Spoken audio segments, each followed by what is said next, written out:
वाटलं आरक्षण आणलं का काय? मला वाटलं छगन भुजबळच आला. ते असाच येतो बघा खालून, याच्या बाजा खालून त्याच्या बाजा खाली निघन, त्याच्या बाजा खालून याच्या बाजा खाली निघन. त्याला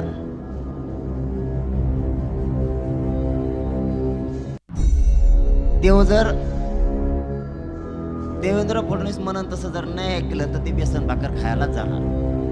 त्याला ऐकणं नाही तर देवेंद्र फडणवीस स्वतः त्याला उचलून मध्ये टाकणार आहे. बोल नाही बोलला की टाकलाच मध्ये. त्याला असं दुहेरी संकट उभं राहिले त्याच्यावर. त्याला वाटतं नाही बोलाव